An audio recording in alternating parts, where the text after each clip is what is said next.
Welcome to the Energy Capital Podcast. I'm your host, Doug Lewin. My guest this week is Astrid Atkinson. She is the CEO and co-founder of Camus Energy.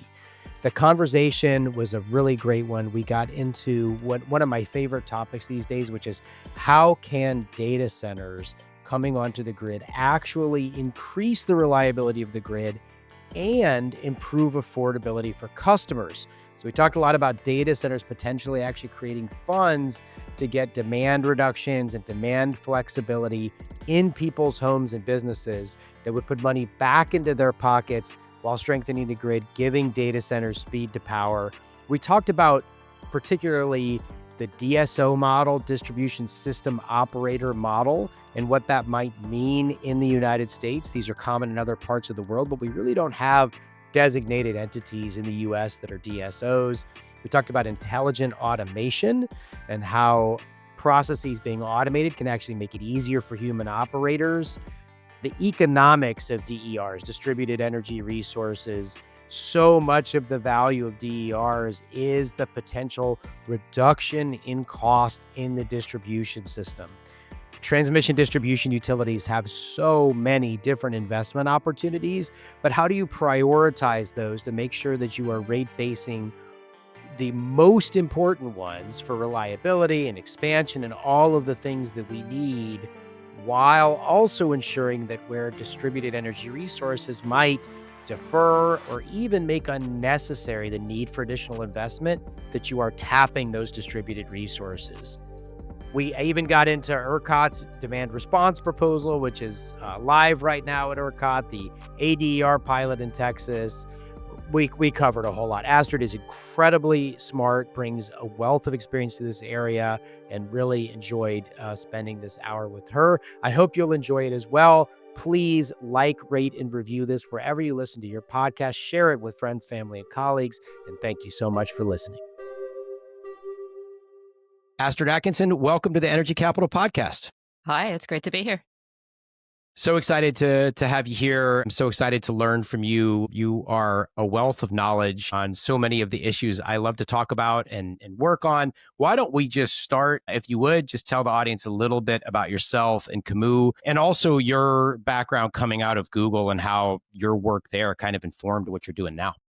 Yeah, absolutely. So I'm the CEO and one of the co-founders for a company called Camus Energy, and we provide grid software primarily for grid operators, but also we work with folks that are developing assets that need to get connected to the grid as well. So thinking both about how we manage the grid, but also about how we plug people into it. My background prior to co-founding this company about 6 years ago was on the big tech side. I was at Google for a really formative period from about 2004 till I started the company in 2019.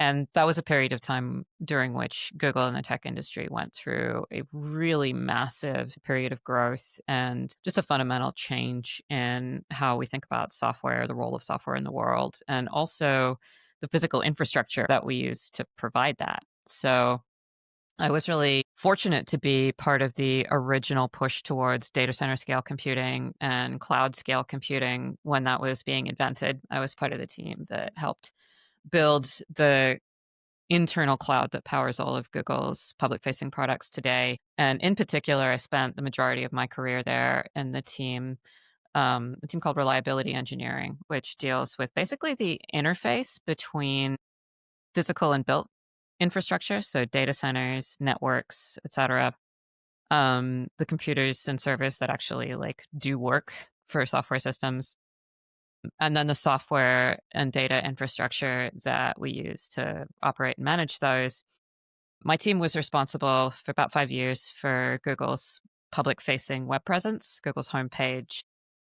If you went to google.com to see if your internet was working between about 2007 and 2012, I was running the pager carrying team, carried a pager myself, which was responsible for maintaining 5 nines of uptime for that service. And we'd get woken up at 3 a.m. if it went down. So really strong tie between direct kind of hands-on operation, but also building the software and systems and data that made all of that possible on a distributed infrastructure of unreliable parts, and thinking about the role of the network, the data center, the computers, and also the software to make all of that go. When we started Camus, a big part of the goal for that was to leverage some of what we had learned about running global scale distributed systems, and put that to work in thinking about how we manage the grid. There are a lot of parallels. Yeah, I mean, first of all, senior reliability engineer. Like do you like say that whenever you walk into a utility to meet with them? You've got to have like instant credibility because they feel seen, like you understand what their job number one is, right? You couldn't have Google just like go down or crash. It had to stay up. And during that period, you're looking at this kind of decentralization, right, of infrastructure to actually, if I'm understanding right, to increase in reliability. It sounds a lot like what we're dealing with on the grid. Yeah, absolutely. I will definitely say that the operations background has been really helpful when we talk to utilities. It's actually part of the reason I was interested in working with utilities in the first place is that I really liked that part of my job, thinking about Yeah. critical infrastructure, thinking about how you design systems in ways that can add complexity, but still also increase reliability and resilience. So that's been actually one of the things I love most about working with utilities. So you guys are very focused on, if I'm understanding right, distribution grid, distribution side. Like, how fast are we seeing distributed energy resources? I mean, that's a lot of the work, right? Is this orchestration? Like, what is the pace of change that you're seeing out there? Yeah, well, I will firstly say that we have, in the last year, started doing a lot more work on the interface with the transmission side and some transmission system change as well. And a big part of the reason for that is that we are seeing a tremendous pace of change, and that's coming from a bunch of different forces, but load growth is probably the most urgent piece of it. I've And a heard lot of that about is, that. It's yeah, it's happening, right? Yeah, yeah, a lot of that's yep. coming in from the data center side. And that's Hmm. particularly interesting to me and, to my team, because we know data centers. Like data centers are a friend of mine, right? Like we Yeah, spent a yeah, lot of time thinking about, how you build them, how you run them, how you build reliable systems on top of them, and probably upwards of 50%, literally, of my team's time in any role that I held at Google was optimizing data center utilization so that Google could make the most possible, like, practical use of their limited compute resources. So these questions around how do we get more power, how do we get more compute capacity, how do we do that really quickly, were actually a really big part of my job on the tech side as well. And it's been kind of fun and really interesting to see like those two worlds come together I'll bet. because they're quite far apart when we started the company 5, 6 years ago, 6, 7 years ago. But now they're very aligned. Yeah. So we're seeing big data center growth in Texas. I think our or the growth of what we're seeing in distributed energy resources is a little slower, but still quite fast. We're up to, as of the end of last year, the end of 2024 is the most recent data I believe I've seen. We were at like 6.2 gigawatts, something like that. So obviously with the peak demand of like 85, it's not quite 10%, but it's not nothing either. And the growth, particularly in the solar and battery sectors, although natural distributed natural gas, as you'd imagine in Texas, right, a lot of like generators, particularly in Yeah. Houston, growing pretty rapidly too. So we're seeing all kinds of increase in distributed assets here. You work around the country, and I believe even have around the world. You're from Australia, so you have a view there. Like, are we seeing like kind of exponential kind of growth rates? Is this happening in a more like, and where are sort of the hot spots for DERs you're seeing? I think the growth rate in the US obviously varies regionally depending on local incentives and, kind of where the communities are at and those kinds of things. I would put the US on the lower end of DER Hmm. growth relative to, Australia being at the very kind of high end where in many parts of their market, they're upwards of 50% of local capacity served from rooftop solar, kind of Wow. at peak. The UK is sort of somewhere in between. They have really, I think, increasingly robust programs around leveraging flexibility, particularly thinking Yes. about using that to manage limited grid capacity. And then if you look at places like Europe, like there's a lot of like quietly pragmatic innovation and thinking about like, how do you get like big fleet charging sites connected to the grid? Well, of course you'd throw a battery in. And you don't really hear that sort of as part of the big conversation about like DERs, but even in our work in the US, in the last few years, we've been increasingly focused on growth in the sort of larger end of the DER spectrum, thinking about the role that flexible assets can play, not just thinking about like solar and rooftop solar and like thermostats and those kinds of things. There's definitely a place for demand side management, but starting to really look at whether there are opportunities to get more flexibility out of things like CNI solar or backup power, batteries that folks are putting in as part of the power portfolio at industrial sites, manufacturing, those kinds of things. Thinking about the role that really big flexible assets like data centers can play. Big part of the reason for that is just that, you know, if you don't actually focus on getting those things connected with flexibility, they just get plugged in as big dumb loads. We have a lot of issues with load growth. Every time we plug in a new industrial facility site without contracting flexibility from the batteries that they also have on site for resilience purposes, a butterfly loses its wings, like God kicks a puppy. Yes, bad outcomes all around. Yes. Yeah. Yeah. So let's talk for a minute. We're definitely going to talk about data centers and orchestrating flexible loads and all that stuff. I want to start at a little bit of a higher level. And can you just describe? I've heard you use the phrase many times in past past podcasts you've been on and conferences and things like that, talking about grid orchestration. This is a term I really love because as we're starting to see these very high, penetrations of distributed energy resources, whether they be very large or very small, it does require some amount of orchestration. Can you talk about what that actually kind of means in practice?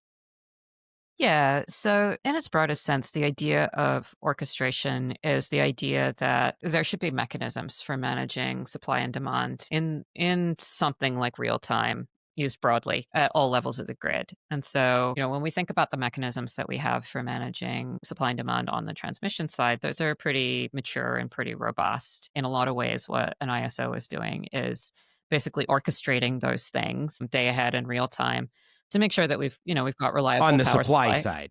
On the On the supply supply side. Yeah, side, yes, Mhm. treating demand as effectively like a constant. Yeah. Okay. And so, there's been plenty of like digital ink spilled on the idea that as we progress through the, energy growth, energy transition, whatever you want to call it, adding controls on the demand side give us that much more optionality and flexibility in terms of how we solve that supply and demand matching problem. I want to give a little bit of perspective from my past work in this space, working at Google. Because Google actually has incredibly robust systems for matching supply and demand in real time. And we actually started in a place very similar to where the grid is at today, where, believe it or not, demand was originally considered inflexible. It came in when it came in, usually results of people like waking up, getting to work, like using the internet, Googling stuff. And a lot of the system operation role was thinking about flexing supply to meet it. We had some tools the grid doesn't, computers don't blow up if they're underloaded, but they do crash if they're overloaded. So you don't have quite the same real-time balancing problem that the electrical system has, but it's not dissimilar either. It's like this hose of load is coming at you all the time. And then you have to think about orchestrating your resource mix, like this data center, that data center, like these server pools, to be able to meet that need. And if you get it wrong, the whole system crashes, and then your operators are really sad and you lose money. And so, we kind of started in this place where demand was inflexible the same way that it is in the grid. And in order to meet the kind of scale and growth in system demand and load that we were seeing, which increased some probably 10,000 to 100,000 times over during the time I was working on these systems, we had to start thinking about moving away from a peak driven capacity planning model. This will sound really familiar, where you're thinking about N+1, N+2 capacity, for the service as a whole in every region, very statically provisioned. So like these servers might sit idle most of the time, but we need them for that like one day a year when demand goes up by 100 times for some, Michael Jackson dying was actually really big. This is how long I've been doing this. 2009, right? It was summer '09, I believe. Yeah. Was a big reliability event for us. And so the system is provision to that sort of plus like N+2. So you could take a data center out for service and you could tolerate a failure. And that was tremendously expensive. When I said that we spent a lot of my time optimizing server usage, a lot of it was about saying like, hey, could we move away from the statically provisioned capacity model to one in which maybe we have some tools to flex demand. Like maybe we could just shunt some of it off. Maybe we could shed some. Maybe we could think about changing our capacity planning model so that we can distribute these like statically shared resources today between multiple users. Maybe we can over provision parts of the system. All of these things are going to sound really familiar to folks who work in the grid space. I mean, so familiar, right? Like so many parallels. Yeah. Yeah. And we had to do literally all of it. We did all those things I just described. We also moved a lot of resources to edge serving. So both like kind of what I think of as like inner edge, which you could think of as being like capacity and equivalent to capacity in substations, right? It's still owned by Google, but it's closer to where the user is. So you're actually saving like kind of optimizing network capacity at that point. That had to be done for video. And also third party edge, which you could think of as being like residential battery or something like that, where it's like serving capacity that's located off network. It's basically sacrificial capacity, but you can use it as a tool in different ways to kind of increase the steady state efficiency of the system. So we had to do a tremendous amount of work on this because of just the volume of growth that we were seeing was so large that there was nothing to do other than get creative. I just love, like, in general, the parallels between things that people aren't necessarily connecting and actually they're, as the term would, imply parallel, but actually like connecting them. And that is just such a fascinating one because it really is so close when you talk about like static, what did you call it? Static capacity or something along like the move from that kind of static system to a much more dynamic, distributed, flexible system obviously is so close to a lot of the changes that we're seeing. So I think one other thing I want to talk about and just kind of introduce to the audience, most of the audience will have heard this term, but I think it's important to kind of define terms at the outset and something you've talked about a lot before. I do want to talk about data centers and their power needs much more, but there's one more thing I want to talk about before that. You've written some papers on this on DSO, distribution system operator. Can you talk a little bit about what that concept is and how it's relevant to the challenges that we're looking at on the system? And then we can dive a little bit into, sort of who in Texas is a DSO. But first, what is it? Yeah, so the DSO is the idea of having a version of the system operator that applies at the distribution level. So, there's a few different models for what that could look like, but most typically we'd be talking about like the distribution utility taking on something more like a system operator role and probably optimizing locally for services within that grid while also acting as part of a larger system is kind of the most typical version of that. Now, you asked about definitions of orchestration. And so, if the idea is to be able to have controls over supply on the one hand and demand on the other, and to be able to flex both of those intelligently against each other in real time and over time, which is the actual definition I'd give you of orchestration. You need an orchestrator, like something that can actually take an intelligent view of those system needs. And that needs to extend all the way into the distribution side because that's where the demand is mostly connected. So if we think about what would it take to actually be able to flex demand in that broader system operator model, you got to go to where the demand is. And that is in the distribution grid for the most part. Yeah, it's interesting when I bring this up in like tweets or LinkedIn posts, I inevitably get some kind of reply that is along the lines of all this DER kind of stuff is just so complicated. We just need to build enough, dispatchable generation and just have that meet load. Two problems with that. One, just as you were describing with Google, like when they were trying to do this for data center capacity, it is very, very expensive. And even for an entity like Tremendously. Google, right? Even for an entity like Google, making a lot of money, obviously, like not terribly starved for cash. Like nobody wants to just waste money. That's not right. Like we are supposed to be using our economy. We're supposed to have an efficient economy because that creates wealth, right? So A, it's wasteful and inefficient. B, it is also in many important ways not as reliable and resilient because again, you have more of kind of the single points of failure, which is one of the things like we saw during Winter Storm Uri is like a major problem on the gas system, gas plants freezing up, wind turbines freezing, like these big generators and big systems failing, if you had had more edge systems that could have continued to operate, particularly, and I think kind of in this, in some of the, maybe not first wave, we're probably already into a first or second or third wave, whatever, but in some of the early stages, making sure critical infrastructure, your hospitals, your police stations, your, communications facilities and water treatment facilities all have those kinds of generating assets, also makes the system more reliable and more resilient. But it is challenging, right? Because then you used to have a system where you kind of knew here's where that generation's coming from. I could maybe not count on my hands, but like, there's like a 100 or 200 points, and like I know where they are, and they're telemetered, and I know what's going on at them.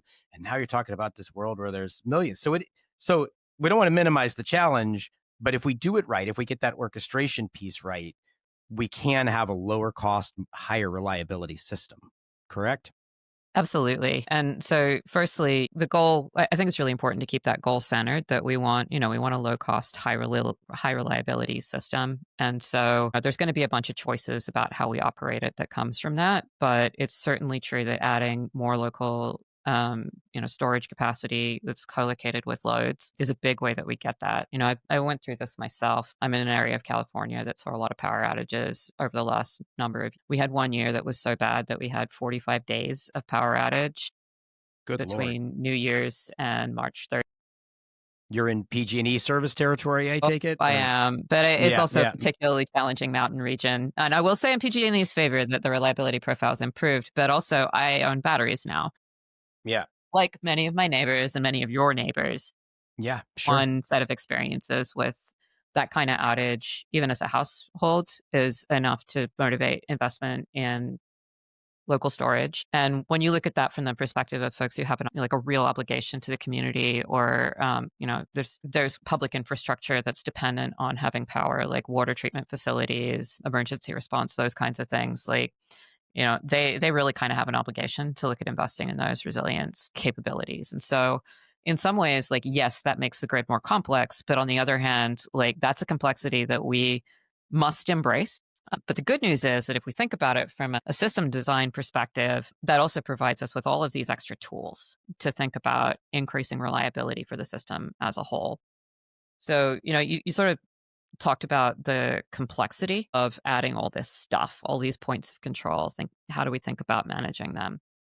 One of the biggest things that we went through during that massive scaling period at Google was thinking about how to manage what we talked about as cognitive bandwidth for people building and operating the systems. Because if you're going through hundreds, thousands, tens of thousands, millions of new subservices, different components, I think we counted at some point that I had 10,000 different product teams that were customers of my shared infrastructure. There's kind of the traditional way of scaling that, and the place that we are in the utility industry today is to say, look, we can add more operators, maybe, but we can't add them infinitely.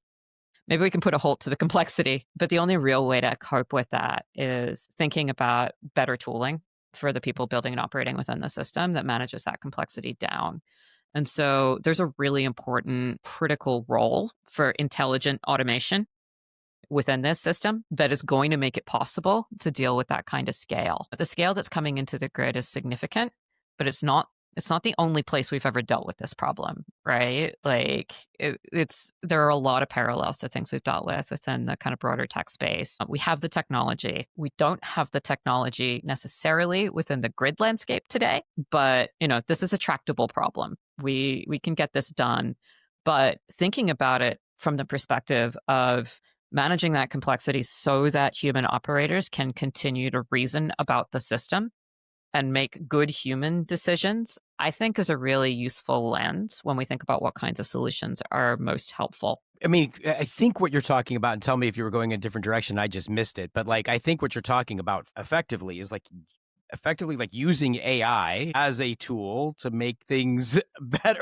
In a sense, having some intelligence, you just said intelligent automation in the system, which is, there's different ways of saying these things, but if you have AI that is sort of layered it, because again, you've got millions of little points, and I think, who knows if this is 2 years, 5 years, 10 years, 15 years away, but refrigerators with mini batteries. Air conditioners are now starting to get sold with mini batteries in them.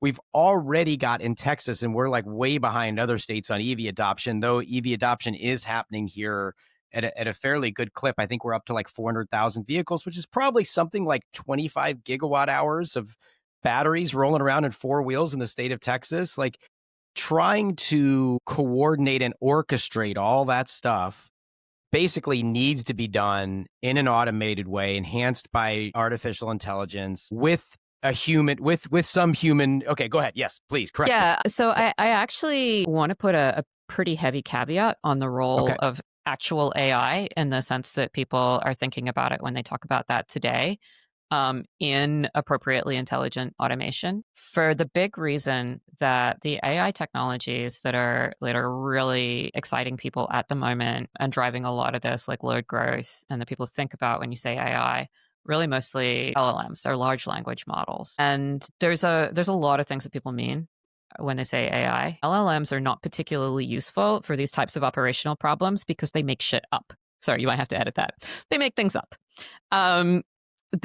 So when I talk about intelligent automation, what I really mean is intelligent in the sense of intelligently applied. There's definitely a role for AI type technologies. Some of them are very boring. Things like really effective forecasting really Yes, benefits from AI technologies, right? for sure. Yeah. Complex system modeling and anything that really requires complex pattern recognition is a really good candidate for having AI applied to produce much better results. And these are all critical inputs to operating these more complicated systems effectively.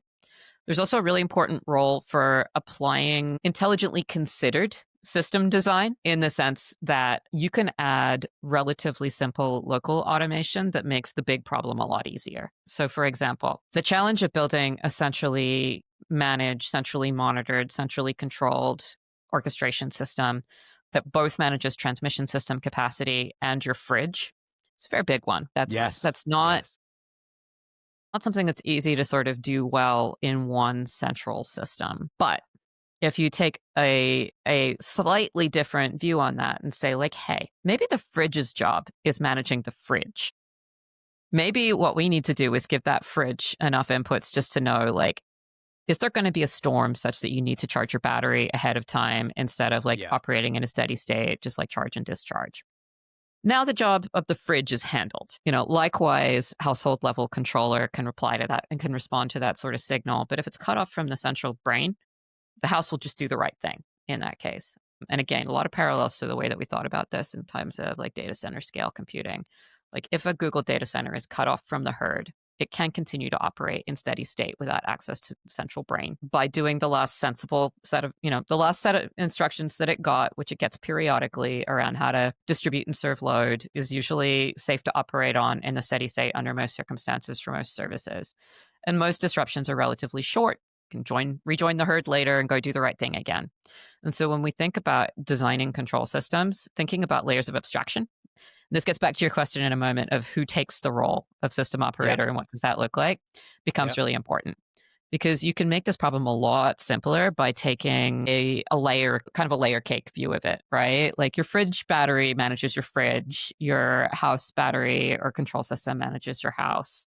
Perhaps your distribution system operator's control system manages the distribution system and does things like intelligent load shedding in emergency conditions, manages things like charging and then dispatching localized battery, manages things like optimizing within local areas of the grid to maintain efficiency under most conditions, but then drop some stuff off if we really need that capacity back for a peak. Those ideas around that are really human ideas, actually, around like layers of abstraction and managing complexity, going to be a really big part of that future system. Our AI LLM friends will have important small roles to play, but I think it's useful to think about like the system design piece first, and then like where you apply those technologies second when we think Got it. about the role Yeah. they'll play.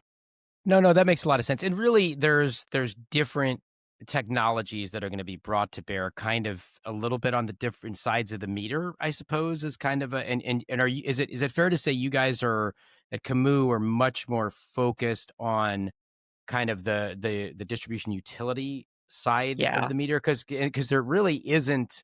Yeah, I mean, I honestly I think both sides need more focus. but Yeah. it makes a lot of sense to pick a focus, and you could obviously do a lot worse than focusing on the distribution system, which seems to be behind a little bit. I mean, we've seen this, right? I mean, that was one of the biggest problems with Winter Storm Uri. You talk about intelligent load shedding, like there was no intelligent. I mean, maybe No. no is too strong a word, but it wasn't very intelligent the way it happened, right? I think is fair to say. I think we've all learned a lot from recent emergencies, whether it's wildfires in California or Winter Storm Uri, around the need for better tools for this. Yeah. And basically, if you're doing like a hierarchy of need, like the fridge battery's a cool concept, but like getting like load shedding on the distribution system right, that like people aren't dying because they're freezing in their homes is a higher on Maslow's hierarchy, or however you want to say that. Okay, great. So I do want to talk about AI. You've been kind of teeing this up the whole time, and like sort of large loads, how those are playing in sort of grid management, and some of the opportunities that come from that. So let's just start there. Just start talking about what you see as the opportunities there.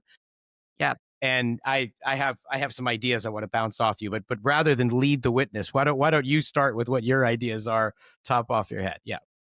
Yeah. Well, we started our company with a real focus on orchestration within the distribution environment. So thinking about orchestrating those end user resources, whether that's thermostats or batteries or EV charging or whatever. And I think there's a really important role that's going to play. I mentioned the importance from a system design perspective of having levers of control on load.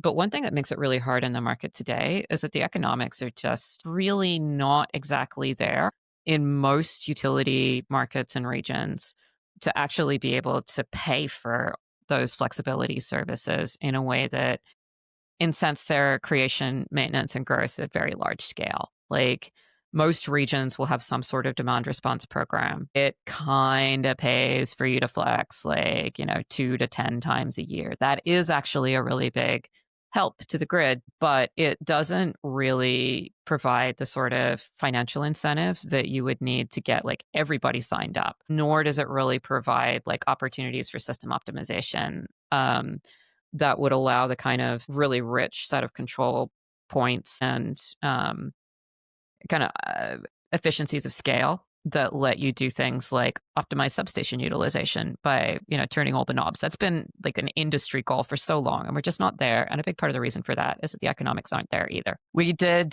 this analysis with a few different utilities, but we published a white paper with AES a couple years ago, Indiana Utility, basically analyzing the long-term impact of load growth as a result of electrification, particularly EV adoption in their case, in terms of the time to upgrade for every single component on the grid driven by potential EV load growth.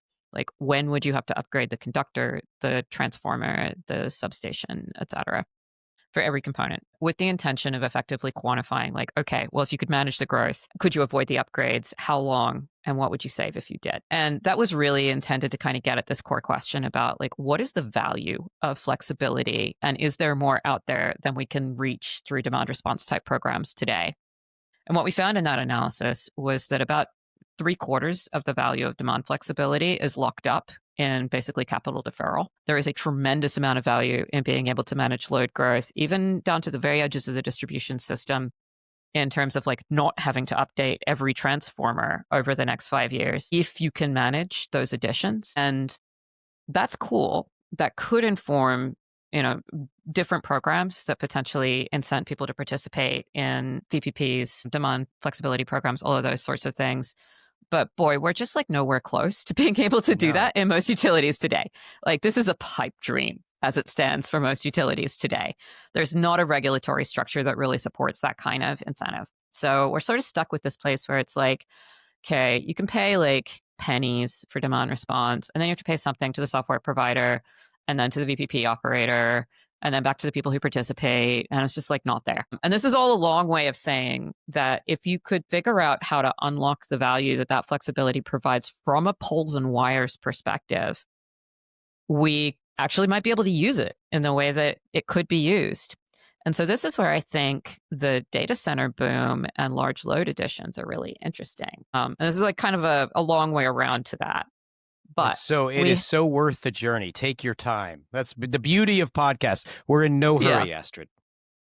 Yeah, so we simultaneously have this situation arising where suddenly a lot of people want to build a lot of data centers, and our ability to meet that need, both from an overall power supply perspective, but also from a like poles and wires and every part of the system perspective, is it's not yet clear how we're going to do that. But asking those loads themselves to be flexible certainly gives us more optionality. And you've had a couple of recent podcast guests talk about different ways that flexibility can be an unlock for being able to add those resources more cost efficiently from a network perspective, as well as from a capacity perspective, open the door to oversubscription on both sides, those kinds of things. And there's also an incentive on the data center side. They want to get connected quickly, right? Like, when I worked at Google, the reason that we were doing all that optimization for data centers was not because Google wanted to save money on building new data centers. It was because we literally couldn't build enough quickly enough to meet Google's organic load growth demand. Like, there was no other way to scale Google services than becoming more efficient. And what we're seeing playing out in the market now is that suddenly data centers are willing to consider flexibility. They're like, hey, if I could flex and could I get connected sooner? And that conversation's starting to play out, especially in Texas. And I think the work that ERCOT's doing on this is really, and the Texas legislature's doing on this is really interesting. But it's also just really being driven by business need from the data center. But it's tricky because the reason they want to build that capacity, same as, back in the day, Google wanted that capacity, is so they can run their business. And the opportunity cost of not having that capacity available is very, very, very high. We estimate that it's on the order of $7 billion a year for a gigawatt sized site for a hyperscaler. And that applies both to delays in building, but also it does kind of apply to not using the site once built. So there's this opportunity that data centers have, maybe, to get connected more quickly by providing flexibility, especially at the site, and getting creative about the ways that they power that, whether that's local generation, on-site storage, flexing the data center's own load, those kinds of things. But I think there's also a really interesting opportunity to leverage other kinds of flexibility. So we started to see this emerge. There was an announcement just this week from Voltus and Cloverleaf that they've put together a third-party VPP program to provide flexibility basically alongside, but entirely separately from the data center itself, to start offsetting some of that load. And I think that's really interesting because data centers fundamentally are not really budget constrained for getting these things built. They're really time constrained. And so, like, I think in there is the opportunity to start thinking about like off market or kind of secondary market opportunities to get value for flexibility, both from the site itself, but also from, you, me, my batteries, your fridge, which I think is really new and interesting. So interesting. So many different questions based on that one. But I think one of the things I'm thinking about is, you said like off market or secondary market. I am generally obsessed with markets, but I'm now in a particularly obsessive moment about markets, largely because of the podcast I recorded with Lynn Kiesling, and then her recommendation to read. Well, I think I brought it up, but she recommended I read it. This Hayek biography, and looking at like, the time that he was sort of forming his economic theories, and these were like, everybody was into central planning. I didn't realize, I read this book, like how much like Western Europe was like, central planning is the thing. And again, like interesting parallels and connections to be made to what's going on the grid right now. And obviously you need some planning of a grid, particularly when you're talking about things like high voltage lines and things like that. But there's so much of this that could be done through markets. So one thing, Astrid, that's going on right now that I think is a very interesting connection to what you're talking about. Literally today, the day we're recording, October the 3rd, there was a meeting I haven't listened to yet, but I will soon. The Wholesale Market Subcommittee at ERCOT was discussing a proposal that ERCOT put forward for residential demand response. And the way they did it was they said, well, we just want to pay $140 a kilowatt year for 500 megawatts. Now, $140 a kilowatt year, right? Most houses have about a kilowatt of demand flex from their thermostat, maybe from one or two other things. Maybe it's a kW and a half. But that's $140 per year that then the load serving entity has to somehow share with the customer. So that's probably going to come down to $50 or $70 if it's halfway, right? Then that's $70 for a customer to have their air conditioning cycle. That's not per month, that's per year. We're talking about like $5-6 a month. Like, I just don't think that many people are actually going to say, I don't want to be pessimistic. I want to be real clear. I'm being careful to say this whenever I talk about this. I give a ton of credit to ERCOT for recognizing residential demand response, residential demand flexibility. These things are important, and that's great. They made a really important first step there. But I think part of the problem they're having, Astrid, and frankly, I think they're having this on the aggregated distributed energy resource pilot we have as well, which is a pilot to get stationary batteries in folks' garages into the ancillary service market. Well, the ancillary service market is a tiny sliver of the overall market. So when I hear Yeah. you say 3/4 of the value from this AES study were in capital deferrals, like if we can't get after that part, if all we're dealing with is the energy portion and the ancillary service portion, well, in Texas, distribution rates, if they aren't already half or a little more than half of the bill, they will be very shortly, right? The energy portion of the bill keeps dropping largely because of renewables, but also because of low cost gas. There's obviously a multitude of factors, and T&D keeps going up. So that's just a long way. You gave a long answer. I'm asking a very long question. But basically, I think the question is like, how do we get to that? And how do we get to the point where there is a price signal for the value that these distributed resources, whether they be on site with a data center or whether they be in this kind of secondary market, but that it is a market where somebody isn't just picking a flat number per kilowatt year and a flat number of megawatts. There could be many times that number of megawatts available at a much lower rate, but we wouldn't know it because they're not really setting it up as a market. And this stuff Yeah. is hard. I don't expect you to have an answer to this, but I just to kind of explore it more and unpack it more, because I think everybody's trying to figure this out, including ERCOT. Yeah, look, I'd give maybe just like kind of a two-part answer to your question, which is to say that there's sort of a practical and technical component to this, which is like, is there an entity that wants to take on the problem of potentially forming such a market or incenting retail level participation in the broader optimization of the system in this way? And so that's kind of one piece of it. And from that perspective, it's actually really cool to see ERCOT moving quite seriously in that direction. There was an announcement just this week also that they recently did a procurement for software capabilities for real-time monitoring for DERs across the state. And I will tell you that from like my operations background, visibility should always come before control. So I think, that was something that we've been tracking for a while. We actually participated in that bid, although sadly we didn't win it. But I think that definitely demonstrates, concrete commitment from ERCOT to start really thinking about putting in place mechanisms that could answer the second part of your question, which is, could we actually use a market instead of these kind of fixed incentives that we're stuck with today? And I think this is where the potential role of the data centers comes in, because a market has two sides, right? The reason that construct that you just mentioned is kind of unappealing is because they're not paying very much, right? Like when it's hot and I'm running my air conditioner, I have to admit that having a smart thermostat and also not being entirely clear at various points with different programs going on, like what programs I might be signed up into. Every time it's a little warm in my house, I'm like, is Google turning down my thermostat? Even though I worked at Google, and I know they're probably not, except maybe by accident. That problem of thinking about like, what would you actually have to pay for people to be willing and excited to participate in these programs is a very real starting place. And I think today that price is nowhere near being realized. That's my sense. Yeah.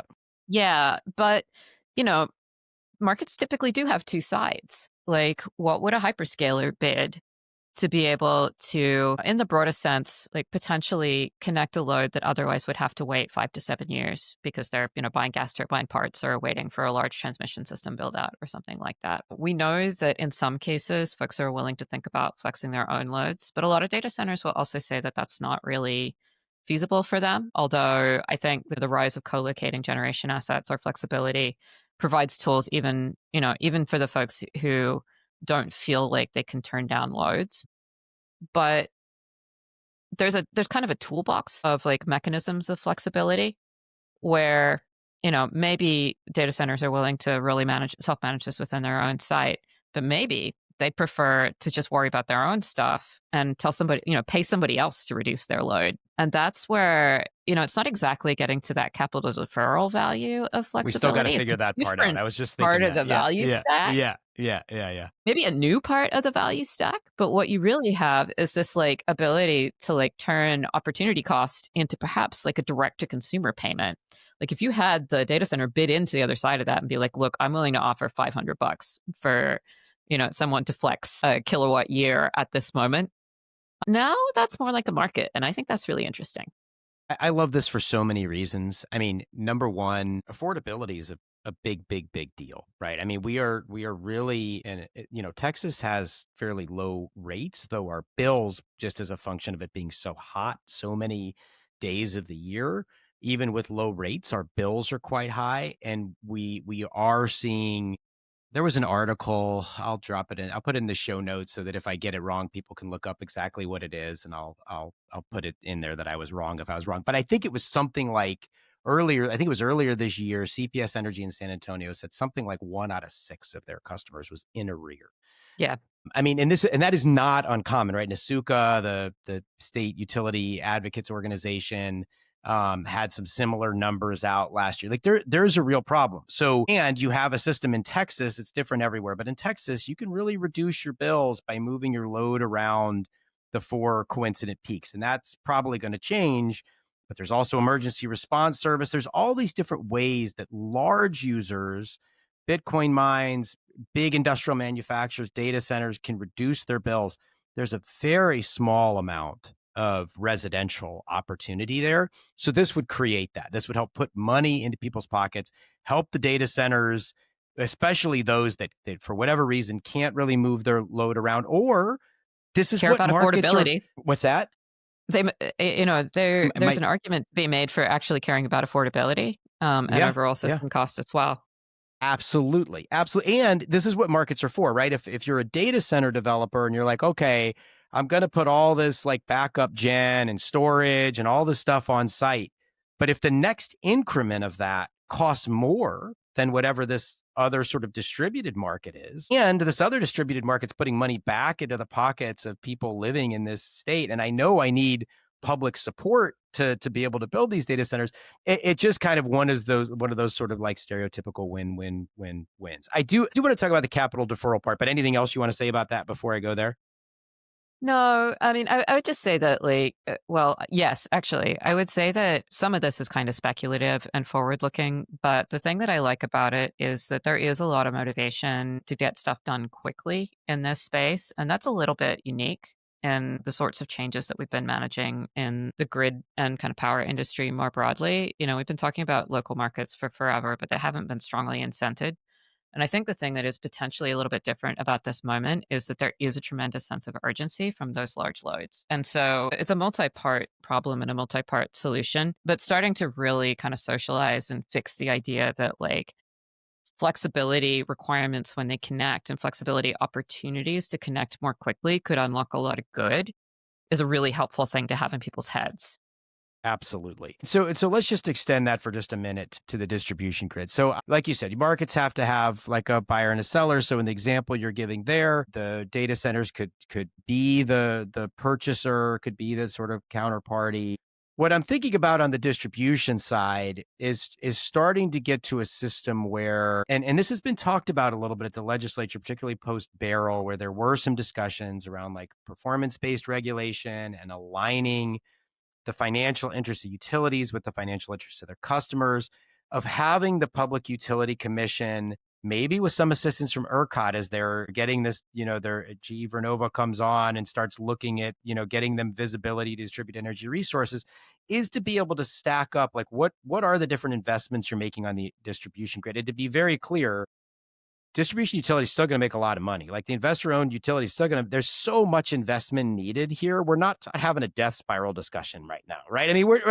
it's like, it's not going to happen. Like the grid needs a lot of investment. Utilities are not starved for investment opportunities, but there could be some of those that could be obviated, deferred or Yeah. obviated by smart orchestration of distributed resources. So maybe in that sense, the PUC and ERCOT working with the utilities are identifying a couple of projects that look, because of that visibility they're getting into the distribution grid, like these are really high potential to have distributed energy resources meet the need. Thus, you're not socializing the cost of, tens or hundreds of millions of dollars. Instead, private capital is going into pay for resources at people's homes and businesses that isn't socialized to the whole system. So that's preferable. And then there actually is some payment from the distribution utilities, because while that is a payment, that payment would be socialized and rate based. It could be far less than what they were going to spend otherwise. And we know what that amount, we know what they're going to spend. That is a knowable, right? It's an empirical matter. They're going to recover it in rates. I don't know. Could that work, or is that just too complicated? Yeah, I think it could. So a couple things on that. So firstly, local utilities, distribution utility, or all utilities, they do have their own set of incentives for how they make a profit. Um, Really focusing around capital expenditure and rate of return on that. So, on one of your previous episodes, and Kiesling was talking about, the alternate perspective of perhaps like a rate cap, or what I've heard usually referred to as a toe tax model, where instead Yes. of looking at just like capex, you're actually looking at the whole cost structure for the utility and thinking about, look, it's the utilities business to optimize between like operating expense versus like build out or whatever. You just have to, you know, basically provide a good service, and, we'll think about the overall rate of return being a function of all of those things, which I think is very useful. But I don't think we necessarily have to change everything about how we regulate utilities for there to be a really good case for things like, um, investing in alternatives to physical infrastructure upgrades. The way that we like to think about this is not exactly capital deferral, but rather capital efficiency. So utilities don't really have a shortage of opportunities to do upgrades at this point. To some degree, their business structure encourages them to do upgrades. Sure. What they have is more like a target rich environment that's starting to cause issues with affordability, right? It's Yes. like Yes. there's only so much you can pass along to ratepayers, reasonably speaking. And so now utilities now need to be increasingly careful about making sure that where they're investing, it's in places that have kind of the most public good, or, benefit the broadest set of ratepayers. And so, that does, I think, create inherent incentives to start thinking about ways to optimize, especially at the very edges of the grid. And so I think it does create some incentives around things like, managing edge resources and taking advantage of technology management stuff to think about how we can defer or even completely avoid local upgrades through more efficient edge management. And I think there's a lot to be done there. What I will say is that a bigger blocker in my mind than the regulatory structure to doing this today is actually the current state of software and data capabilities within utilities. And now I'm a little biased on this because I run a company that provides software and data I was capabilities just to going to say utilities. we're right back into your Yes. wheelhouse. No, I see what you did there. Yes. But No, the but truth you're is right. that, But you're right. It actually is a real issue. You can't do this kind of thing without that really strong data right. layer there. Yeah. And most utilities today don't have the data capabilities that they would need to be able to say, on a really robust and ongoing basis, like, this is exactly what we expect to spend on every piece. These are the potential efficiencies. This is the counterfactual if you managed it. This is, and, even looking at it on more of a kind of operations basis and thinking about moving towards a DSO, most utilities don't have the ability to see even really what's happening with rooftop solar, let alone kind of all the things that are getting plugged in. And the state of the art from a software perspective in the industry is not great. Most of these systems are coming from large legacy providers. They're mostly running on prem, even where they're not. But they don't really have the same kinds of scale and kind of robust large system capabilities that certainly we relied on when I was running large systems at Google, and every equivalent provider does. When I was an operator at Google, I could see every one of the hundreds of thousands to millions of machines that were forming the collective fleet that were serving all of my web search requests, right? If we had a local outage, I'd get notified right away. I could drop into any single server and take a look at it. But I also had really robust tools to do things like analyze the flows of traffic across different parts of the network, to drop into high performance analytics tools and say, there's a pattern of outages here that are causing this system problem where this area has blinked out. Those kinds of capability, we are in the Stone Age Yeah. in terms of what's Yeah. available to grid operators today to do those kinds of things. And I really think that without those capabilities, it's very hard to envision a more dynamic way of managing like real physical reliability considerations like blowing up transformers, right? To trust software to not blow up a transformer is a really big change in the way that utilities do things. And it's true that changing their regulatory structure to allow them to pay for software would be nice because that's typically on the O&M side today, which is not part of the real So to incentive. put a finer point on that, like today, if they just, take the transformer out and put a bigger transformer in, or just add a second or third or fourth transformer, whatever it is, they're getting 9, 10, 11% on every dollar they spend. If they go through all this trouble to upgrade their data systems and figure out exactly how these distributed energy resources are working, and maybe even bring a few more onto the grid so that then they don't need the transformers, congratulations, now you don't get paid. Yep. And even for a utility that absolutely wants to bring really intelligent solutions to saving money for ratepayers, that is a structural disincentive that's a real Yes. problem. Yes. So just one last thing on this, and I know we're nearly at time, but I think this is really important in the Texas context. Texas is mostly a competitive market with monopoly, fully regulated transmission distribution utilities. Most of the conversation we've just had is sort of about that world, but also 25% of Texans or so are served by municipal utilities or co-ops. That's not a small number of people. It's like whatever, 6, 7 million people in the state. How does this look for those folks? Because those are basically like vertically integrated, not exactly, because there's G's and T's and retail only co-ops and stuff like that. But basically, in some ways, it should be simpler, maybe not easier, for all the reasons you just said, because the data is far behind and all of those issues. But at least in the sense that, like, if you're CPS Energy, like, you own generation, you own the poles and wires, you have the customer relationship, uh, with the huge caveat, you got to do a lot of work with data. Like, you should be able to create a virtual power plant type of a thing within your service territory to save money on transmission distribution, save money on generation, put money back into your customers' pockets, free up capacity so that then you can bring data centers into your service territory. What am I missing there, and how are you thinking about that in Texas? And also, just as part of that, I think you are doing work with a co-op in Texas, so be interesting to Yeah, hear about that before we end.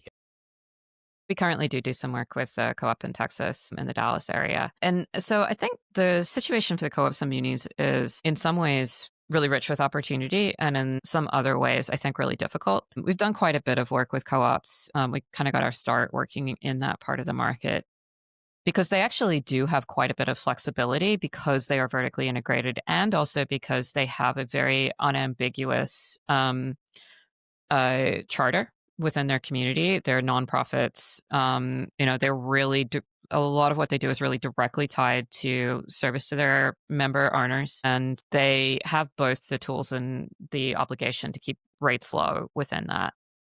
The things that they don't have, they are typically really resource strapped. They're usually small organizations. They don't have a lot of time, and usually, functions that would have a 50-person team in a large utility might have like a fraction of a person's time in a co-op. So it's hard for them to take on challenges that are really resource intensive. On the other hand, we loved working and continue to work with folks in the co-op sector because if you can actually go in and help them out with the heavy lift of moving data around and getting it assembled and stitching over gaps and all of those kinds of things, they have all the same data sources and many of the same challenges that larger utilities do, and they can sometimes move a lot more quickly. So part of the thing that was great about us starting our work with co-ops is that we developed really robust capabilities for doing things like stitching together data sets, and we actually use a lot of like kind of small A AI to fill in gaps within data and all of those kinds of things. That's helped us out a lot as we've moved on to and had begun working with larger utilities as well. The thing that's really, I think, difficult for co-ops is that they can end up with the short end of the stick, situations where there's a lot of risk or a lot of money moving around. And particularly like Winter Storm Uri put some of the Texas co-ops into situations where they basically went bankrupt because they had contract structures in place that kind of obligated them to pay for power that maybe wasn't even necessarily available to provide service. And it's a very complex situation, but they are not necessarily in a really fantastic position to benefit from the efficiencies of scale of things like the ERCOT market, but are sometimes in a situation where they end up, bearing some of the costs. And we saw those impacts from Uri radiate, up into Colorado and over into Arizona with gas shortages and price spikes and, kind of all of the above. So I think like they've got their own challenges, but what is fantastic about co-ops is that they're very responsive to customer needs. And so, that can show up in innovation and affordability. That can also show up in innovation and thinking about like how to bring on a large load that could help offset like costs for everybody else on the system, maybe help that large load get connected more quickly. So I think like we're still going to continue to see a lot of innovation, perhaps disproportionately on the co-op side. Also, there's a lot of them and they can try different things, but I also think they're managing some really significant increasing challenges around like system costs as well that have to be balanced there.